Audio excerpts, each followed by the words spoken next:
No, the young ladies first, and then are you Stephen Erickson? Yes, I am. Yeah, you'll be next, Stephen. But I promise this young lady. Just make it clear for the record, because I don't have it written young up. lady. Yeah. Part of my story does involve my age. My name is Elizabeth Slazak.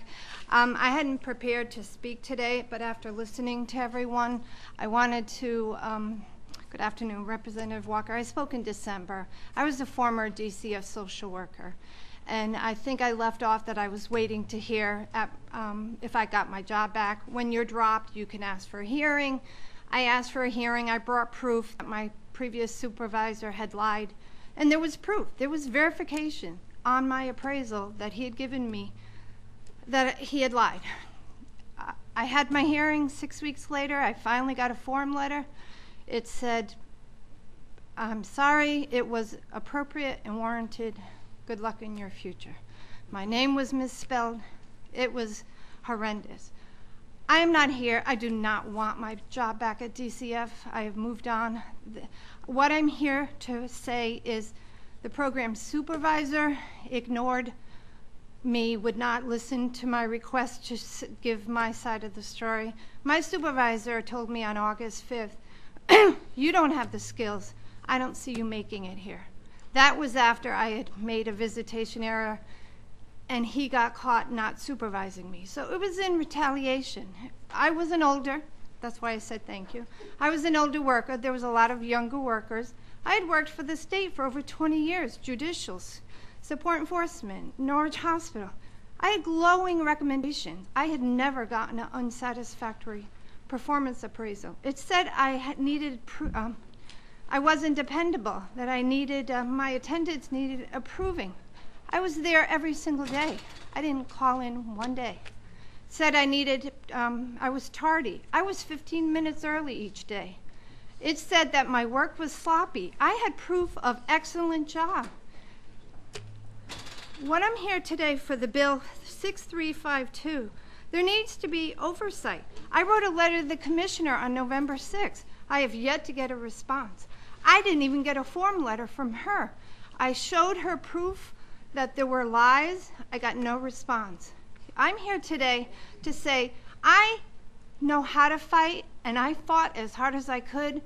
They won. I mean, I couldn't get my job back. They haven't won. I am so glad I'm not working for that agency, because what I did from August 5th till the day I got fired to try and keep my job, I could have ended up in divorce court. I worked so many hours. I neglected my family because I said, I'm not going to let him win. I'm going to show I can do the job. I never knew he would resort to lying to get me fired. I thought if I did my job and I had proof, I tried to talk to the program supervisor.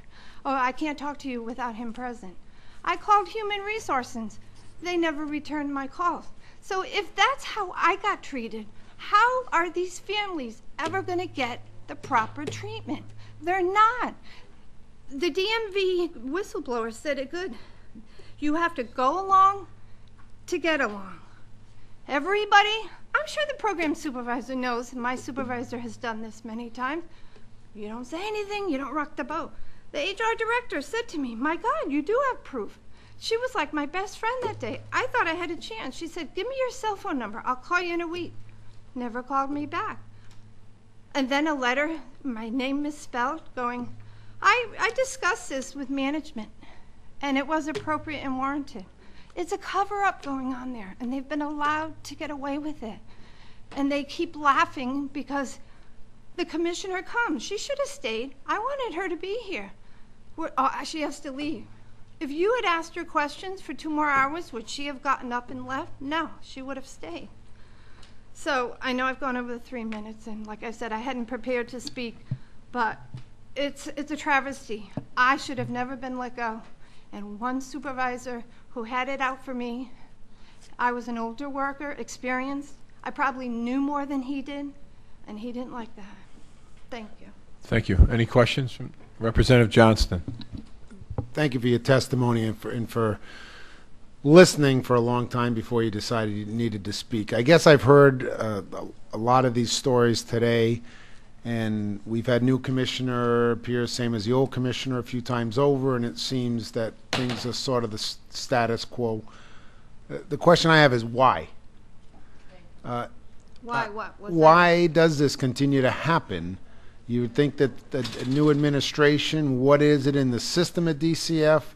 And do you have any sense that Connecticut's different than any other state? I realize that ever wading into someone's personal life and trying to determine what being a good parent is and whether someone has that capability is walking into a minefield. I can appreciate that. I think each one of us as parents questions have what we do, and what works well with one child doesn't work well with another. So I can understand that the job they do is incredibly difficult. But what I'm hearing today isn't that maybe they're making some bad judgments. What I'm hearing today is that there's sort of some seeming institutional cases of cover-up, of not being truthful, of not being responsive, of not having a proper attitude, those kind of things. And I guess my question is why?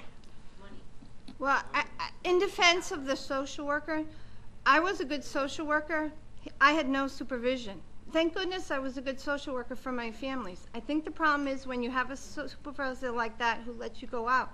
If you have a bad social worker, nobody knows what they're doing or how they're treating that family because nobody's watching them. But as you go up the layers, the program supervisor, the program director, nobody wants to take any action against that incompetent supervisor. So everybody puts blinders on. And so when that family tries to call to complain, it goes nowhere because there is nobody in management up that wants to say, we have a problem here. We need to address it.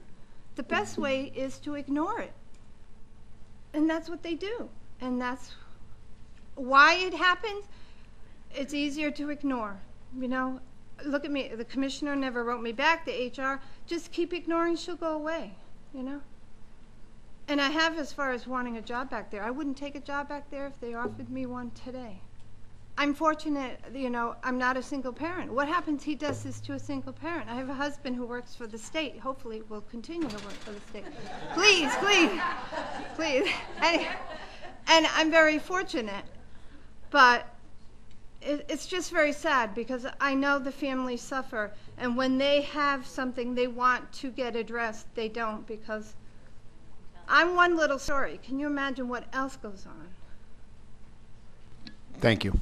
Thank you. Any other questions from committee members? Seeing none, thank you. Thank you very much. The next speaker is Stephen Erickson, and I don't know if there's anybody else who wants to testify, but I guess there was another person also. But Mr. Erickson. All right. My name is Stephen G. Erickson. Stephen with a V. Erickson is E-R-I-C-K-S-O-N. If you want to do a word search, you'll find this video and more on this subject.